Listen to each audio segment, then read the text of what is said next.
Good morning everyone, welcome to exam orbit classes. तो आप सभी को दीपावली की हार्दिक शुभकामनाएं।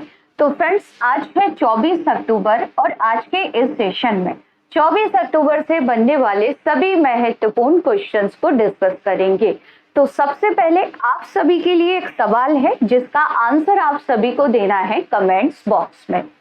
भारत के आदित्य L1 मिशन के प्रधान वैज्ञानिक कौन होंगे? एस सोमनाथ, समीर कामत, शंकर सुब्रमण्यम, प्रेमचंद्र स्वामी। फ्रेंड्स, इस सवाल का आंसर आप सभी को क्लास के लास्ट में मिलेगा। तो चलिए डिस्कस करते हैं फर्स्ट क्वेश्चन। हाल ही में वन्य जीव बोर्ड द्वारा किस राज्य में एक नए बाघ अभ्यारण्य को मंजूरी दी गई है? तो फ्रेंड्स, ये नया टाइगर रिजर्व बनाया जाएगा मध्य प्रदेश में। कहां पर बनेगा? तो याद रखेंगे, मध्य प्रदेश में इसे बनाया जाएगा और इस टाइगर रिजर्व का नाम होगा दुर्गावती टाइगर रिजर्व, जो कि मध्य प्रदेश राज्य में बनाया जाएगा। फ्रेंड्स, यह टाइगर रिजर्व नरसिंहपुर, दमोह और सागर जिलों में 2339 वर्ग किलोमीटर में फैला होगा। यानी कि मध्य प्रदेश के 3 जिलों में ये आएगा, जिसमें नरसिंहपुर शामिल है, दमोह और सागर जिला। फ्रेंड्स, दुर्गावती टाइगर रिजर्व को पन्ना टाइगर रिजर्व से जोड़ा जाएगा। किससे जोड़ा जाएगा इसे? तो दुर्गावती टाइगर रिजर्व को पन्ना टाइगर रिजर्व से जोड़ा जाएगा। अब डिस्कस कर लेते हैं मध्य प्रदेश के बारे में कुछ बेसिक इंफॉर्मेशन। तो सबसे पहले आप सभी याद रखेंगे, यहां पर आपको देखने को मिलेगा पन्ना टाइगर रिजर्व। पन्ना टाइगर रिजर्व भी कहां पर है? तो ये भी मध्य प्रदेश में है और यहाँ पर बनाया जाएगा Durgavati tiger reserve. Durgavati tiger reserve और पन्ना टाइगर रिजर्व को एक ग्रीन कॉरिडोर के माध्यम से जोड़ा जाएगा। यानी कि इन दोनों टाइगर रिजर्वों को ग्रीन कॉरिडोर बनाकर जोड़ा जाएगा, जिससे बाघों की आवाजाही प्राकृतिक रूप से हो सके। जैसा कि आप सभी को ज्ञात है कि केन बेतवा लिंक परियोजना बनाई जा रही है। फ्रेंड्स, केन बेतवा लिंक परियोजना, ये है बेतवा नदी और यहां से निकलती है केन नदी। ये दोनों किसकी सहायक हैं? तो यमुना की सहायक हैं। फ्रेंड्स, याद रखेंगे आप सभी। अब केन नदी को बेतवा नदी से जोड़ने के लिए एक नहर निकाली जाएगी। फ्रेंड्स, इस नहर से क्या होगा? जो पन्ना टाइगर रिजर्व है, इसका कुछ एरिया जल में डूब जाएगा इस नहर के बनने से। इसीलिए यहाँ पर ग्रीन कॉरिडोर का निर्माण किया जाएगा, जिससे टाइगरों की आवाजाही दुर्गावती टाइगर रिजर्व में भी हो सके। और दूसरा, Ranipur tiger reserve. Ranipur tiger reserve कहां पर बनेगा? तो ये बनेगा उत्तर प्रदेश में। तो दोनों ही पॉइंट बहुत महत्वपूर्ण है, याद रखेंगे। दुर्गावती पूछे तो मध्य प्रदेश, रानीपुर टाइगर रिजर्व पूछे तो उत्तर प्रदेश, और पन्ना टाइगर रिजर्व कहां पर है? तो ये है मध्य प्रदेश में। मध्य प्रदेश को नदियों का मायका भी कहते हैं, हृदय प्रदेश के नाम से भी जानते हैं और टाइगर स्टेट के नाम से भी मध्य प्रदेश को जाना जाता है। मध्य प्रदेश की राजधानी फ्रेंड्स भोपाल है, याद रखेंगे आप सभी। मध्य प्रदेश से एक और पॉइंट याद रखेंगे, Kuno national park. Kuno national park कहां पर है? तो ये मध्य प्रदेश के श्योपुर जिले में आता है और हाल ही में कूनो नेशनल पार्क में नामीबिया से टाइगर लाए गए हैं। कहां से लाए गए हैं? तो नामीबिया से चीतों को लाया गया है फ्रेंड्स, जिसमें से एक चीते का नाम प्रधानमंत्री नरेंद्र मोदी जी ने आशा रखा है। तो ये पॉइंट भी आप सभी को याद रखना है। कितने चीते लाए गए हैं? तो 8 चीते लाए गए हैं। नामीबिया कहां पर है? तो नामीबिया अफ्रीका महाद्वीप में स्थित है। आगे बढ़ते हैं। मध्य प्रदेश के वर्तमान में मुख्यमंत्री शिवराज सिंह चौहान है, जबकि राज्यपाल मंगूभाई छगन भाई पटेल है। विधानसभा सीटों की संख्या 230 है, राज्यसभा की सीटों की संख्या 11 है और लोकसभा सीटें मध्य प्रदेश में है 29। तो ये मध्य प्रदेश के बारे में बेसिक इंफॉर्मेशन थी, जिसके बारे में आप सभी को याद रखना है। बढ़ते हैं आगे। अगर आप लोग पहली बार चैनल पर विजिट कर रहे हैं तो चैनल को सब्सक्राइब कर लीजिएगा, साथ ही बेल आइकन दबाना बिल्कुल ना भूलें, जिससे आप लोगों को क्लास का नोटिफिकेशन सबसे पहले मिल जाएगा। अगर क्लास अच्छी लग रही है तो क्लास को ज्यादा से ज्यादा शेयर कीजिएगा, लाइक कीजिएगा और चैनल को सब्सक्राइब जरूर कर लीजिएगा। अगला क्वेश्चन है कि संयुक्त राष्ट्र मानवाधिकार परिषद के विशेष दूत के रूप में किसे नियुक्त किया गया है? तो फ्रेंड्स संयुक्त राष्ट्र मानवाधिकार परिषद के विशेष दूत के रूप पर नियुक्त किया गया है डॉक्टर केपी अश्वनी को। फ्रेंड्स ये कहाँ की रहने वाली है? तो ये कर्नाटक की रहने वाली है। कहाँ की रहने वाली है? तो याद रखेंगे आप सभी, ये कर्नाटक की रहने वाली है। फ्रेंड्स वह इस पद पर नियुक्त होने वाली पहली भारतीय और एशियाई महिला है, यानी कि पहली भारतीय महिला भी है और पहली एशियाई महिला भी है इस पद पर नियुक्त होने वाली। अन्य ऑप्शंस के बारे में भी रिवीजन कर लेते हैं, जैसे कि रवाफ फातिमा, ये यूएन में अवर महासचिव के पद पर तैनात है जो कि बांग्लादेश की रहने वाली है। रुचिरा कंबोज यूएन में भारत के स्थायी प्रतिनिधि हैं वर्तमान में। अब्दुल्ला साहिद संयुक्त राष्ट्र महासभा के वर्तमान में अध्यक्ष हैं। डिस्कस कर लेते हैं संयुक्त राष्ट्र मानवाधिकार परिषद के बारे में। फ्रेंड्स स्थापना कब की गई थी? 2006 में। इसका मुख्यालय यानी कि हेडक्वार्टर कहाँ पर है? जिनेवा स्विट्जरलैंड में है। वर्तमान में अध्यक्ष कौन है? तो फेडरिको है वर्तमान में इसके अध्यक्ष।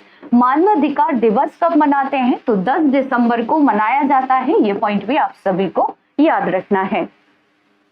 अगला सवाल है कि किस बैंक ने धन वर्षा योजना लॉन्च की है? तो धन वर्षा योजना LIC के द्वारा लॉन्च की गई है। किसके द्वारा इसे लॉन्च किया गया है? तो भारतीय जीवन बीमा निगम ने इसे लॉन्च किया है। फ्रेंड्स यह योजना पॉलिसी अवधि के दौरान बीमित व्यक्ति की दुर्भाग्यपूर्ण मृत्यु के मामले में परिवार के लिए वित्तीय सहायता प्रदान करती है, जिसे LIC के द्वारा लॉन्च किया गया है। अब डिस्कस कर लेते हैं LIC के बारे में बेसिक इंफॉर्मेशन। LIC की स्थापना की गई थी 1 सितंबर 1956 में। LIC का मुख्यालय मुंबई महाराष्ट्र में है और LIC के वर्तमान में अध्यक्ष हैं MR कुमार। पहली भारतीय बीमा कंपनी कौन सी है अगर आपसे पूछा जाए तो आंसर होगा ओरिएंटल लाइफ इंश्योरेंस, जिसकी स्थापना 1818 में कलकत्ता में की गई थी। भारत की सबसे बड़ी बीमा कंपनी कौन सी है फ्रेंड्स? तो आंसर होगा LIC। आगे डिस्कस कर लेते हैं कुछ एक्स्ट्रा फैक्ट। 1969 में कितने बैंकों का राष्ट्रीयकरण किया गया था? 14 बैंकों का। जीवा कार्यक्रम किसकी सहायता से शुरू किया गया? तो ये नबार्ड की सहायता से शुरू किया गया था। अब आप लोग बताइए कि नबार्ड की स्थापना किस समिति की सिफारिश पर की गई थी? नेक्स्ट क्वेश्चन है कि भारत और किस देश के बीच BOP कृष्णा यानी कि बॉर्डर आउटपोस्ट कृष्णा का उद्घाटन किया गया है? तो फ्रेंड्स ये किया गया है भारत और बांग्लादेश के बीच। कहां पर किया गया है? तो भारत और बांग्लादेश के बीच किया गया है फ्रेंड्स। सीमा सुरक्षा बल यानी कि BSF के महानिरीक्षक अजय सिंह ने उत्तर बंगाल फ्रंटियर में जलपाईगुड़ी सेक्टर में, जलपाईगुड़ी कहां पर आता है? तो ये पश्चिम बंगाल में आता है। जलपाईगुड़ी सेक्टर के अंतर्गत 40वीं बटालियन BSF की भारत बांग्लादेश सीमा पर नवनिर्मित बॉर्डर आउटपोस्ट BOP कृष्णा का उद्घाटन किया गया है। अगर आपसे पूछ लिया जाए कि खबरों में रहा BOP कृष्णा का संबंध किससे है? तो भारत बांग्लादेश के बॉर्डर से संबंधित है। फ्रेंड्स भारत और बांग्लादेश से जो सीमा लगती है भारत की, इसकी सुरक्षा कौन करता है? तो BSF के द्वारा की जाती है। याद रखेंगे आप सभी, भारत की बांग्लादेश से जो सीमा लगती है और पाकिस्तान से जो सीमा लगती है, इन दोनों पर कौन सा फोर्स तैनात है? तो BSF है। ये पॉइंट भी आप सभी को याद रखना है। जैसा कि आप सभी इस मैप के माध्यम से समझ सकते हैं, यहाँ पर आपको देखने को मिलेगा बांग्लादेश। भारत की सबसे ज्यादा अंतरराष्ट्रीय सीमा किसके साथ लगती है? तो बांग्लादेश के साथ लगती है। कितनी सीमा लगती है? तो याद रखेंगे आप सभी 4096.7 किलोमीटर भारत बांग्लादेश के साथ सीमा बनाता है। सुरक्षा कौन करता है? तो जैसा कि मैंने आपको अभी बताया, BSF के द्वारा की जाती है। आगे बढ़ते हैं, डिस्कस करेंगे कुछ एक्स्ट्रा फैक्ट। बंधन और मैत्री एक्सप्रेस ये दोनों किन दो देशों के बीच चलती हैं? तो भारत और बांग्लादेश के बीच चलती है। भारत और बांग्लादेश के बीच चलती है फ्रेंड्स, याद रखेंगे आप सभी। समझौता और थार एक्सप्रेस, ये दोनों एक्सप्रेस चलती हैं भारत और पाकिस्तान के बीच। बांग्लादेश भारत के कितने राज्यों के साथ सीमा बनाता है? कुल 5 राज्यों के साथ सीमा बनाता है। बिम्स्टेक का हेडक्वार्टर कहाँ पर है? तो बिम्स्टेक का जो हेडक्वार्टर है वो ढाका में है। ढाका किसकी राजधानी है? तो बांग्लादेश की है। संपीड़ित सैन्य अभ्यास भारत और बांग्लादेश के बीच होता है फ्रेंड्स। भारत और बांग्लादेश के बीच आयोजित होता है संपीड़ित सैन्य अभ्यास। बांग्लादेश की सबसे लंबी नदी कौन सी है? तो बांग्लादेश की सबसे लंबी नदी है सुरमा नदी। बांग्लादेश की संसद का क्या नाम है? तो फ्रेंड्स बांग्लादेश के संसद को जातीय संसद या राष्ट्रीय संसद के नाम से जाना जाता है। बांग्लादेश कब आजाद हुआ था? 26 मार्च 1971 में। मैप में आप सभी बांग्लादेश की लोकेशन देख सकते हैं फ्रेंड्स। ये है बांग्लादेश। याद रखेंगे आप सभी, जैसे ही ब्रह्मपुत्र नदी बांग्लादेश में प्रवेश करती है तो इसे जमुना के नाम से जानते हैं, और जैसे ही गंगा नदी बांग्लादेश में प्रवेश करती है तो इसे पद्मा के नाम से जानते हैं, और इन दोनों की संयुक्त धारा कहलाती है मेघना। बांग्लादेश की राजधानी ढाका है, जबकि मुद्रा है टका। वर्तमान में पीएम कौन है? तो शेख हसीना है। नेक्स्ट क्वेश्चन है कि इंडियन बैंक एसोसिएशन के अध्यक्ष के रूप में फिर से किसे चुना गया है? तो इंडियन बैंक एसोसिएशन के फिर से अध्यक्ष बन गए हैं अतुल कुमार गोयल। किसे बनाया गया है फ्रेंड्स? तो याद रखेंगे अतुल कुमार गोयल को बनाया गया है, जिन्हें आप सभी पिक में देख सकते हैं। अन्य ऑप्शंस के बारे में भी रिवीजन कर लेते हैं, जैसे कि शक्तिकांत दास, ये वर्तमान में आरबीआई के गवर्नर हैं। आरबीआई के वर्तमान में गवर्नर कौन है? तो शक्तिकांत दास है। दिनेश कुमार खारा, ये एसबीआई के अध्यक्ष हैं, वर्तमान में एसबीआई के अध्यक्ष हैं। शशिधर जगदीशन, ये एचडीएफसी बैंक के अध्यक्ष है। आगे बढ़ते हैं। नेक्स्ट क्वेश्चन है कि मिशन डीप स्पेस किसने लॉन्च किया है? तो फ्रेंड्स इसकी लॉन्चिंग की गई है प्रधानमंत्री नरेंद्र मोदी जी के द्वारा, यानी कि प्रधानमंत्री नरेंद्र मोदी जी ने इस मिशन को सशस्त्र बलों के लिए अभिनव समाधान विकसित करने के लिए लॉन्च किया है। याद रखेंगे आप सभी। आगे डिस्कस कर लेते हैं। मां भारती के सपूत वेबसाइट को किसने लॉन्च किया है? तो रक्षा मंत्री राजनाथ सिंह द्वारा इसे लॉन्च किया गया था, और इसकी लॉन्चिंग कहां पर हुई थी? नई दिल्ली में। ऑपरेशन सरद हवा, ये बीएसएफ के द्वारा चलाया जाता है फ्रेंड्स, और इसे कहां पर चलाया जाता है? बीएसएफ के द्वारा। तो भारत पाकिस्तान की सीमा पर, यानी कि राजस्थान में इस मिशन को चलाया जाता है। भारत तिब्बत सीमा पुलिस यानी कि आईटीबीपी के नए महानिदेशक कौन बन गए हैं? तो अनीस दयाल सिंह को बनाया गया है। अनीस दयाल सिंह जो कि आईटीबीपी के प्रमुख बन गए हैं। किस बल ने दुनिया का पहला महिला ऊंट सवार दल तैयार किया है? तो ये बीएसएफ के द्वारा तैयार किया गया है। नेक्स्ट क्वेश्चन है कि भारत का पहला ऊर्ध्वाधर लिफ्ट पुल पंबन रेल पुल किस राज्य या केंद्र शासित प्रदेश में बनाया जा रहा है? तो फ्रेंड्स ये पुल बन रहा है तमिलनाडु में। कहां पर इसे बनाया जा रहा है? तो तमिलनाडु में इसे बनाया जा रहा है। जैसा कि आप सभी पिक में देख सकते हैं, ये पुल क्या करेगा? तमिलनाडु से रामेश्वरम को जोड़ेगा। यहाँ पर आप सभी मैप में देख सकते हैं, ये है श्रीलंका, ये है प्यारा भारत, और यहाँ पर है तमिलनाडु। अब ये तमिलनाडु को किससे जोड़ेगा? तो रामेश्वरम से जोड़ेगा, इसीलिए इस पुल का निर्माण किया जा रहा है। आगे डिस्कस कर लेते हैं अन्य ऑप्शंस के बारे में, जैसे कि बिहार से आप सभी याद रखेंगे, गयाजी डैम। गयाजी डैम जो कि किस नदी पर बनाया गया है? तो ये फाल्गु नदी पर बनाया गया है। फाल्गु नदी पर इसे बनाया गया है, और ये रबड़ डैम है। मेघालय से आप सभी याद रखेंगे, रबड़ के जो ब्रिज हैं, रबड़ ब्रिज जिन्हें जीवित पुल के नाम से भी जाना जाता है, इन्हें यूनेस्को की अस्थायी सूची में शामिल किया गया है। जम्मू कश्मीर से आप सभी याद रखेंगे, चिनाब नदी पर दुनिया का सबसे बड़ा रेलवे पुल बनाया जा रहा है। आगे बढ़ते हैं, डिस्कस कर लेते हैं Tamil Nadu latest current affair. Dugong संरक्षण का केंद्र कहाँ स्थापित किया गया है? तो इसे तमिलनाडु में बनाया गया है। किस राज्य को west mountain hill view destination के लिए आउटलुक ट्रैवलर अवार्ड 2022 का रजत पुरस्कार दिया गया है। तो फ्रेंड्स यह पुरस्कार दिया गया है तमिलनाडु को। अगस्त मलाई हाथी रिजर्व जिसे हाल ही में अधिसूचित किया गया किस राज्य में स्थित है? तो फ्रेंड्स इसे तमिलनाडु राज्य में बनाया गया है। नेक्स्ट क्वेश्चन है कि प्रधानमंत्री नरेंद्र मोदी जी ने किस राज्य में mission school of excellence launch किया है? तो फ्रेंड्स इसे गुजरात राज्य में लॉन्च किया गया है।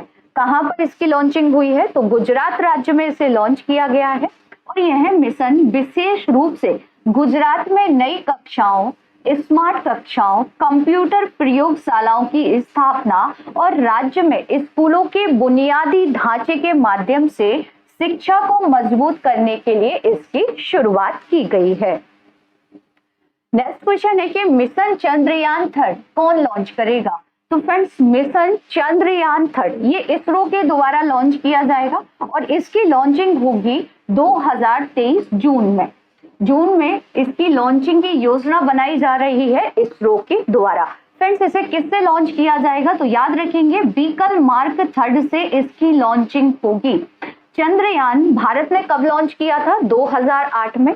चंद्रयान 2 पूछे तो 2019 और चंद्रयान 3 भारत लॉन्च करने वाला है जून 2023 में, जिसे इसरो के द्वारा लॉन्च किया जाएगा। नेक्स्ट क्वेश्चन है कि किस राज्य ने सबसे अधिक प्रदूषण फैलाने वाली औद्योगिक इकाइयों को सूचीबद्ध करने वाली वेबसाइट की शुरुआत की है? तो फ्रेंड्स ये वेबसाइट शुरू की गई है झारखंड सरकार के द्वारा। किसके द्वारा इसे शुरू किया गया है? तो झारखंड सरकार ने इस वेबसाइट की शुरुआत की गई है। तो शुरुआत में मैंने आपसे जो सवाल पूछा था उसका आंसर है फ्रेंड्स शंकर सुब्रमण्यम, यानी कि राइट आंसर होगा ऑप्शन सी। बढ़ते हैं आगे, अब डिस्कस कर लेते हैं टॉप 10 स्टैटिक जीके क्वेश्चन। लाल रक्त कण का निर्माण होता है हस्ती मज्जा में। शरीर का ताप नियंत्रक होता है हाइपोथैलेमस ग्रंथि के द्वारा। कौन सा हड़प्पई नगर 3 भागों में विभक्त है? तो फ्रेंड्स याद रखेंगे धौलावीरा जो कि गुजरात राज्य में आता है। किस अनुच्छेद में नियंत्रक महालेखा परीक्षक की नियुक्ति का उल्लेख है? आर्टिकल 148 में। थल सेना दिवस कब मनाया जाता है? तो 15 जनवरी को मनाते हैं थल सेना दिवस। संसद का लोकप्रिय सदन कौन सा है? लोकसभा। मशहूर लिंगराज मंदिर किस राज्य में स्थित है? तो ये भुवनेश्वर में है। यूरोप की कौन सी नदी कोयला नदी के नाम से जानी जाती है? तो राइन नदी को कोयला नदी के नाम से भी जानते हैं, जो कि यूरोप की एक प्रमुख नदी है। सुएज नहर के उत्तरी प्रवेश द्वार पर कौन सा बंदरगाह स्थित है? Port Said. 5 सागरों का पत्तन किसे कहा जाता है? तो मॉस्को को कहा जाता है। और मॉस्को किसकी राजधानी है फ्रेंड्स? तो ये रूस की राजधानी है। पिछली क्लास में आपसे जो क्वेश्चन पूछे गए थे उनके आंसर देख लेते हैं। भारतीय अंतरिक्ष अनुसंधान संगठन किस देश के वैश्विक संचार नेटवर्क OneWeb के 36 उपग्रहों को लॉन्च किया है? तो ये यूके के थे जिनकी लॉन्चिंग 23 अक्टूबर को की गई है। केंद्र सरकार ने किस नदी पर भारत के पहले निलंबन पुल को मंजूरी दी है? तो ये कृष्णा नदी पर बनाया गया है। निम्नलिखित में से कौन मोतीलाल नेहरू के साथ स्वराज पार्टी के सह संस्थापक थे? तो आंसर होगा option C Chittaranjan Das. Next and last question था कि 1774 ईस्वी में भारत के पहले डाकघर की स्थापना निम्नलिखित में से किसने की थी? तो ये स्थापना की गई थी वॉरेन हेस्टिंग के द्वारा, यानी कि सही आंसर था ऑप्शन डी। अब आप लोगों के लिए कुछ क्वेश्चन है जिनके आंसर आप सभी को देने हैं कमेंट्स बॉक्स में। तो पहला प्रश्न है कि भारतीय क्रिकेट कंट्रोल बोर्ड बीसीसीआई के नए अध्यक्ष कौन बने हैं? नेक्स्ट सवाल है किस देश के लेखक सेहान कर्मा तिलक द्वारा रचित उपन्यास 7 मून्स ऑफ माली अल्मेडा ने बुकर पुरस्कार 2022 जीता है? अगला क्वेश्चन है कि निम्नलिखित में से कौन सा हड़प्पा स्थल नहीं है? नेक्स्ट एंड लास्ट क्वेश्चन है कि निम्नलिखित में से कौन सा देश युक्त अरल सागर के किनारे स्थित है? तो फ्रेंड्स इन सभी के आंसर आप सभी को देने हैं कमेंट्स बॉक्स में। आज की ये क्लास आप सभी को कैसी लगी कमेंट्स बॉक्स में जरूर बताइएगा। अगर क्लास अच्छी लगी हो तो क्लास को ज्यादा से ज्यादा शेयर कीजिएगा, लाइक कीजिएगा और चैनल को सब्सक्राइब जरूर कर लीजिएगा। मिलते हैं नेक्स्ट क्लास में, तब तक के लिए थैंक यू।